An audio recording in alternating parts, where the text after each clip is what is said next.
This year I sent some questions to Dave of Autocratik, the creator of RPGaDay. So he sent me a list of questions for a little interview if I wanted to participate. And since that's partly why I'm doing the event this year, I thought, yes, I should not be too self-conscious. So wearing my Slars hat from LARP, hello. I have my cup of chamomile tea, and here's the questions, let's get to it. So, introduce yourself, who are you and what do you do? Well, I'm Richard Bat Brewster, nicknamed Bat Jutsu Online. I've done all sorts of jobs in regards to what do you do. I'd say what defines me is my obsession with role-playing, storytelling, psychology, and somewhat to a degree martial arts, although these days I've been bedridden due to my sort of left shoulder swelling up. I've got repetitive strain in both arms, and that got worse and started affecting the shoulder, the spine and the neck. So the last couple of years I've mostly been bed resting, and that's allowed me to do a lot more research, the good old black hole research, and the will-born disease as well, which I'm sure most role players are familiar with. How did you first get into gaming? When I went to high school, at the age of 11, there was a call out for the Dungeons and Dragons Club. It was interesting to go somewhere where there was a lot more social acceptance. It was an all-boys school, it was quite rough, and I'd spent my previous schools as well being bullied a fair bit, being a bit sort of violent and lashing out back in reprisal. And by the time I got to high school, and of course I was quite tiny, there's all these massive lads there. So it was really great to go to a club where people were welcoming, and the bigger lads as well were welcoming, so that was interesting. And just the sort of fun and escapism aspect, so that was really eye-opening, I guess.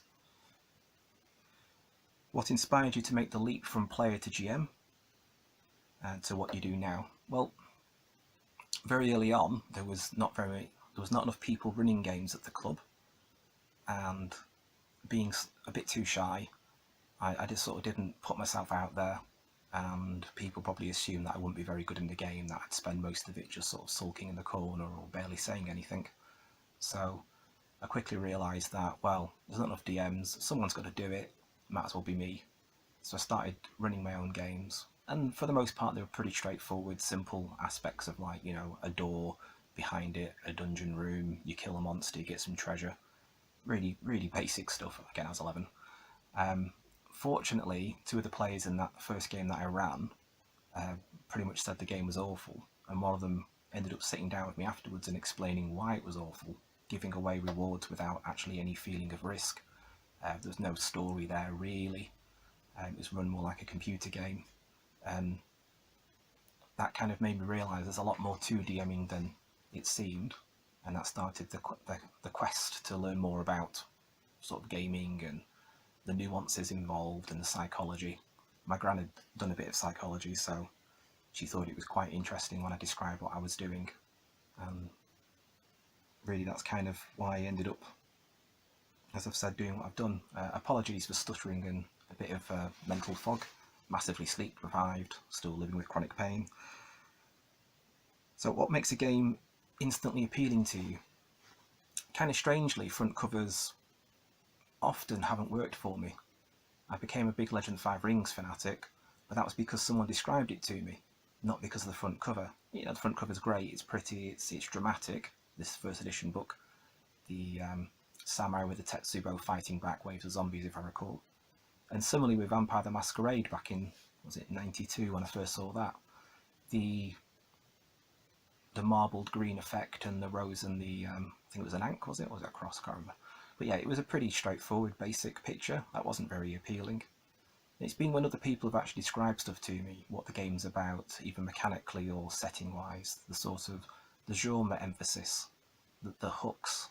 That's what actually hooks me in, is the hooks.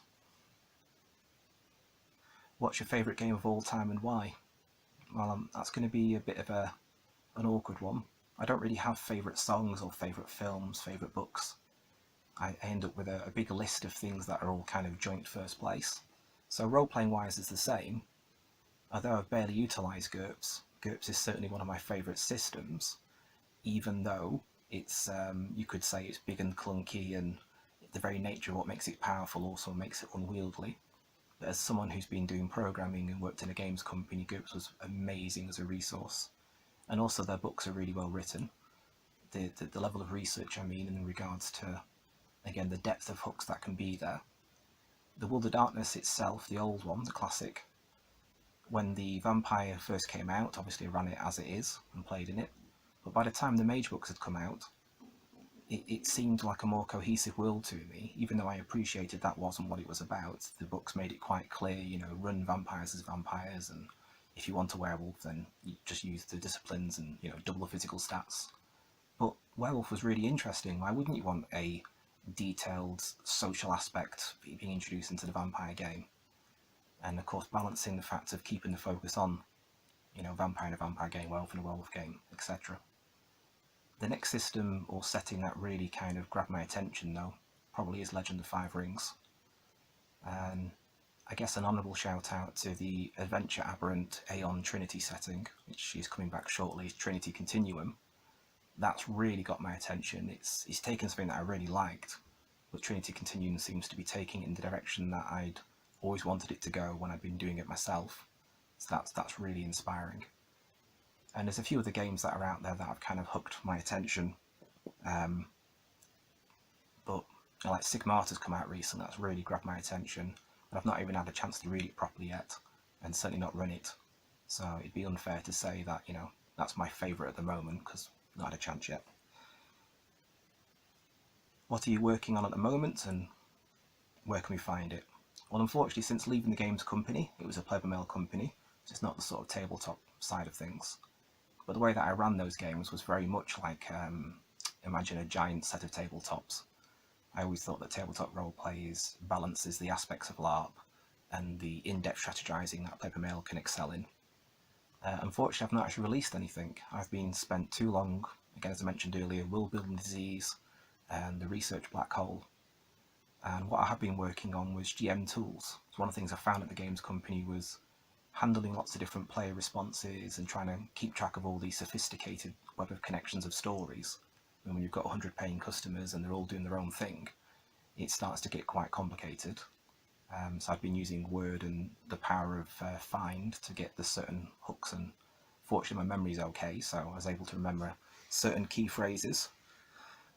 So as the games company, we started working on tool sets. And when I left there, I kind of kept that idea that, you know, if only we had more tool sets for actual tabletop. I don't just mean in character creation sense either, but in regards to tracking memories and personality aspects. And that's where my psychology research has taken me as well.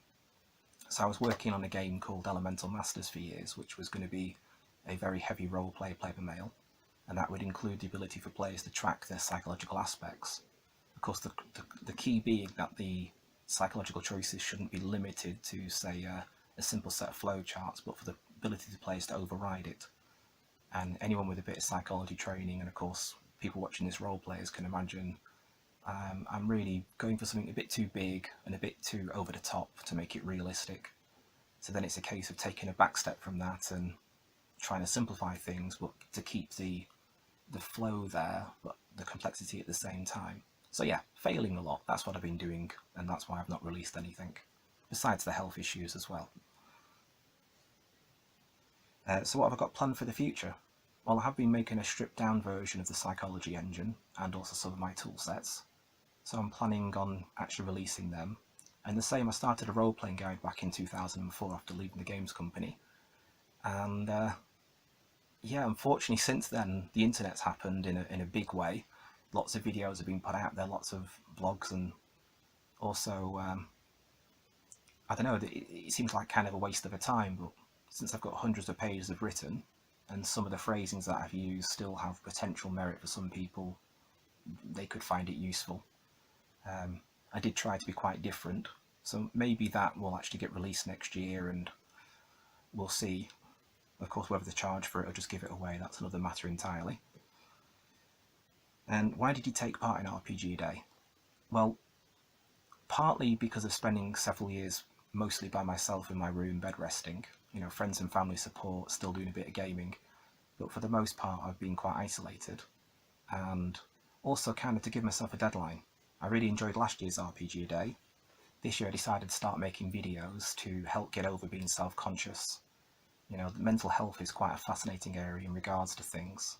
I think a lot of people have got very low level mental health issues, In fact, you could actually argue just about everybody does.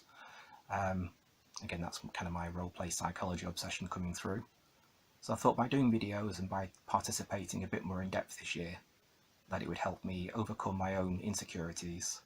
But also because it's just a fascinating event with a positive aspect. It's really great looking at some of the things that people are writing or recording the videos of. Some of the phrasings have just been wonderful. It's also interesting as well because some players who say they've not played very much and they've not been role-playing for maybe more than a year or two, some of the things that they've said have been quite insightful, sometimes simplistic, yet having some depth there. And that's great, and I think that's an aspect that RPGaDay really does promote. So thanks for watching the video, and thanks to Dave, thanks to Anthony, and to everyone else involved. Cheers.